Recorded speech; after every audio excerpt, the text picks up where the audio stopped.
की डेडलाइनें लगाई थी 1 अगस्त 11 अगस्त ये जो भी है, पर भारत ने बहुत क्लियरली बोला है Bharat is not bending towards your deadlines. Bharat आपकी डेडलाइनों के सामने झुकेगा नहीं, भारत वही करेगा जो भारत के इंटरेस्ट में होगा। We are not bending. अच्छा, हम बिकॉज हम कोई मर नहीं रहे आपके साथ डील करने को। We are not dying to get this deal set. हमें वो फोटो ऑप्स नहीं चाहिए। हमें भारत के हितों की रक्षा करनी है। हमें टीआरपी नहीं चाहिए, हमें फोटो ऑप्स नहीं चाहिए, और हमें हमारी एक सॉवरेनिटी है, उस सॉवरेनिटी पे कॉम्प्रोमाइज नहीं होगा। वो ट्रेड सॉवरेनिटी भी नेशनल सॉवरेनिटी जैसी होती है, ट्रेड के परिप्रेक्ष्य में भी सॉवरेनिटी होती है। We can not compromise on even on our trade sovereignty. National sovereignty तो दूर की बात है। और जो ट्रम्प के रुझान में देख रहा हूँ, वो हर एक से 1-to-1 कर रहे हैं, 1-to-1 कर रहे हैं, 1-to-1 कर रहे हैं, 1-to-1 कर रहे हैं। मेरी यूएस के साथ, मेरी यूके के साथ, मेरी जी ऑस्ट्रेलिया के साथ, मेरी भारत के साथ, मेरी चाइना के साथ। ट्रम्प का जो स्टाइल है डील करने का, वो 1-to-1 है, और जो हमारा है, we are looking at multilateral deals. हम यूके के साथ भी बात कर रहे हैं, यूरोपियन यूनियन के साथ भी बात कर रहे हैं, हम इसराइल के साथ भी बात कर रहे हैं, करीब करीब इवन चाइल्ड के साथ भी बात कर रहे हैं। अभी 16 से 17 FTAs as per mister Piyush Goyal are being discussed. तो हम ऐसा नहीं कि हम अमेरिका के साथ FTA करके बैठ गए और इसको ही पकड़ के बैठ गए, भाई यही हमारा BTA है, FTA है, ये हमारा BTA, इसके आगे भारत कुछ करेगा। भारत 16 कंट्रियों के साथ, अगर यूरोपियन यूनियन को आप एक कॉन्टिनेंट भी मानते हो, तो ऐसी 16 एंटिटियां हैं जिनके साथ भारत अभी ये ट्रेड डील कर रहा। तो भारत अमेरिका को ये बता रहा है कि हम आपकी ट्रेड डील पे आश्रित नहीं। मैंने आपको कहा था ट्रम्प के पास विकल्प नहीं है, ट्रम्प को ये ट्रेड डील करनी ही पड़ेगी, अन्यथा मतलब उसके पास कुछ चीज है नहीं।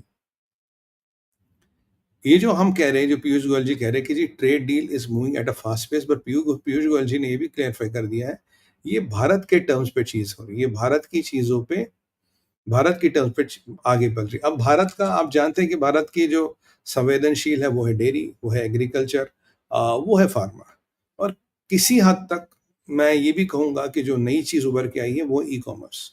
भारत एक कंट्रोल्ड ई कॉमर्स खोलना चाहता, भारत एक अनकंट्रोल्ड ई कॉमर्स कंट्री में नहीं खोलना चाहता। और यहाँ पे जो चाइना चाहता है, कि डील ना हो, और ट्रम्प चाहते हैं कि अगर चाइना को बैलेंस करना है तो आपको भारत के साथ डील करनी पड़ेगी, क्योंकि बिना भारत के साथ डील करे आप ट्रम्प को बैलेंस नहीं कर पाएंगे, आप डिलिंकिंग ऑफ सप्लाई चेन नहीं कर पाएंगे। ये भारत को भी पता है, अमेरिका को भी पता है। इसलिए मैंने कहा भाई, इनके पास ट्रेड डील करने के अलावा कोई विकल्प नहीं है। ट्रम्प साहब कुछ भी कहते रहे, कुछ भी कहते रहे, ही डजंट हैव अ विकल्प except doing this trade deal. और ये जो भारत जो कह रहा है, भारत कह रहा है कि हमें एक फेयर एक्सेस चाहिए यूएस मार्केट का, और सप्लाई चेन रिकैलिब्रेशन करेंगे। हमें एक ओपनिंग नहीं चाहिए। अगर आप फेयर एक्सेस मांगते हो, हम फेयर एक्सेस मांगते हैं। फेयर एक्सेस का मतलब है जो अनबायस्ड एक्सेस हो, जिसमें फिर ये एक्सपोर्ट कंट्रोल, फिर यूएस के 50 कानून ना लगे। हमारा एक मुद्दा ये भी है, we want fair access to the market but not controlled access. America क्या करता है, आपको एक्सेस दे देता है, पर उसमें फिर कैविएट्स लगे आते हैं। जब अच्छा नहीं, ये नहीं करोगे, ये करोगे, ये नहीं करोगे, ये करोगे, ये नहीं करोगे, ये करोगे, तो कैविएट्स कई सारे अमेरिका लगा देते हैं, इनकी आदत है। तो हमने कहा भाई हमें फेयर एक्सेस चाहिए, फ्री एक्सेस चाहिए, हमें कंट्रोल्ड एक्सेस नहीं चाहिए। अमेरिका की बहुत बड़ी बदमाशी, and not only to goods and services दोनों में चाहिए, क्योंकि सर्विसेज में जबकि ट्रेड डील कवर नहीं करती, पर ये ना कि आपने यहाँ गुड्स खोल दिए और वहां से सर्विसेज में आपने 15 लफड़े अटका दिए। नहीं जी, अब आपका और कंपनी अमेरिका में रजिस्टर्ड होनी चाहिए, आपका आधा स्टाफ यहाँ का होना चाहिए, दे कैन पुट कैवेट्स। तो इसीलिए हमने कहा कि हमें ये बिल्कुल एक्सेस चाहिए। और ट्रम्प ट्रम्प का कहना है कि जी आपका जो ट्रेड है that is highly in favour of Bharat. हम उस ट्रेड गैप को कम करने के लिए, बैलेंस ऑफ ट्रेड को कम करने के लिए तैयार है, बट उसके लिए आपको आके हमारी कंडीशनों को मानना पड़ेगा। कुछ सेक्टर हमारे ऐसे हैं जिन पे नेगोशिएशन नहीं होगी।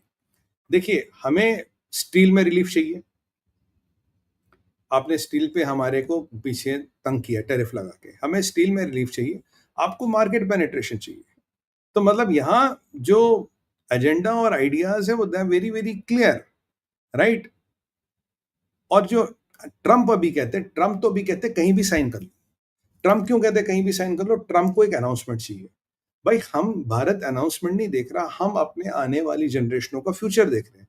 हम देख रहे हैं कि इस ट्रेड डील से हमारी आने वाली जनरेशनों का फ्यूचर कैसे सुधरता है। We are not looking for announcement, we are not just looking हमें यार एक अनाउंसमेंट करा दो, बहुत अच्छा अनाउंसमेंट हो गया, हमने फोटो वोटो खिंच लीजिए, बहुत अमेरिका के साथ डील बड़ी हो गई।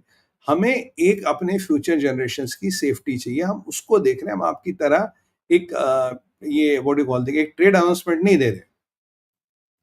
और एक बाकी जो कुछ चीजें हैं, देखिए अ, अमेरिका को 2 चीज़ें हमसे हमारे साथ बात करनी पड़ेगी। एक है टेक्नोलॉजी ट्रांसफर्स को लेके वो क्लैरिटी दें, और एक हमारी आईपी प्रोटेक्शन। ये दोनों चीज़ें अमेरिका के परिप्रेक्ष्य में हमें अपनी चीज़ों को सुधारना पड़ेगा। They have to give us this technology transfer which they have been always reluctant, और जो हमारी आईपी का सेफगार्ड हो, इंटेलेक्चुअल प्रॉपर्टी का सेफगार्ड होना चाहिए। बाकी जो हमारे पास बड़े-बड़े एसेट्स है, देखिए हमारे पास यूपीआई है, ओएनडीसी है। ये एसेट्स हमारी ताकत है, हमारी वीकनेस नहीं। इन एसेट्स के आधार पे भारत की पोज़ीशन जो है, अभी एक स्ट्रेंथ की पोज़ीशन है, क्योंकि आपको अगर चाइना को डिसमेंटल करना, चाइना को आप डिसमेंटल बिना भारत की मदद के नहीं कर सकते। ये ट्रम्प समझते हैं। अब यहाँ देखना कि हमारी ट्रेड डील कहाँ पे अटकती है। क्या ये 10% से नीचे रहेगी, या 14, 15 या 20% के आसपास रहेगी? ये सब देखने की बात। देखिए 10% पे रहेगी तो हमें भी कुछ कंसेशन देने पड़ेंगे। अगर वो 20% पे रोकने पड़ेंगे तो हम भी कुछ चीज़ें रोकेंगे। देखिए नॉर्मल सी बात है, आप रोकोगे तो हम रोकेंगे तो आप रोकोगे।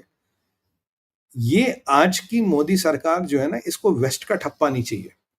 पहले क्या होता था, पहली सरकारों को अमेरिका बहादुर का ठप्पा चाहिए था। अमेरिका ने ठप्पा लगा दिया, यस सर। तो ये मोदी सरकार को वेस्ट का ठप्पा नहीं चाहिए। मोदी सरकार अपने फायदे के लिए, भारत के फायदे के लिए, भारत के आने वाली जनरेशनों के फायदे के लिए काम करे। अगर आप बोलोगे सुमित भाई कैसे कह रहे हो, आप 1991 में देखो, जो हमने वीटो में डब्ल्यूटीओ में जो हमने इम्बैलेंस दिखाया, जो हमने कॉम्प्रोमाइजेस किए, कहीं ना कहीं हमें उसका खामियाजा अब तक भुगतना पड़ रहा है। तब तो हमें गुस्सा था, तब तो हमें भाई ठीक है, वेस्ट की मोहर चाहिए थी, वेस्ट की चीजें चाहिए थी, तो ठीक है जी, हम घुस जाते हैं। अभी भारत ने एक और चीज क्या देखी, जो हमने सऊदियों के साथ डील की डीएपी को लेके, फर्टिलाइजर को लेके, तो हम एक वेस्ट को ये भी बता रहे हैं कि देखो हम गेम में तुमसे आगे, ऐसा नहीं कि हर सप्लाई चेन तुम्हारे यहाँ से निकलती है। अगर हम सऊदियों से डीएपी मंगा सकते हैं, चाइना ने नाटक किया था, मैंने उस पर प्रोग्राम किया था, तो Bharat can create supply chains beyond the western world as well. तो ये जरूरी नहीं कि हमारी सप्लाई चेन्स वेस्ट से ही होती हुई जाए, हम वेस्टर्न वर्ल्ड को छोड़ के भी अपनी सप्लाई चेन्स बना सकते हैं, राइट। और ये जो जियो पोलिटिकल और जियो इकोनॉमिक इश्यूज है, इसमें कहीं ना कहीं ट्रंप को और अमेरिका को ये समझना पड़ेगा कि आपका डंडा नहीं चलेगा। तो पहले 9 तारीख की बात है, 9 तारीख तक करो, नहीं तो टैरिफ लगाऊंगा, नहीं तो ये कर दूंगा, नहीं तो वो कर दूंगा। ये ट्रंप को भी समझना पड़ेगा, भाई ये डंडा भारत पे नहीं चलेगा। आपका ये छोटे मोटे कंट्रियों पर डंडा चल सकता है, पर मैंने जैसे कल पी गुरु पे कहा, ये लकड़ी की, ये आपकी आपकी जो तलवार है ट्रंप साहब, ये बर्फ की तलवार है। ज्यादा देर हाथ में रखेंगे तो बर्फ बर्फ पिघल जाएगी। बर्फ की तलवार इफेक्टिव होती है, बस थोड़ी देर के लिए निकालो। तो जो आपकी टैरिफ वाली तलवार है, ये बर्फ की तलवार है, ज्यादा देर तक आप इसको लेके ना घूमे, ये कहीं ना कहीं यू नो घिस जाएगी।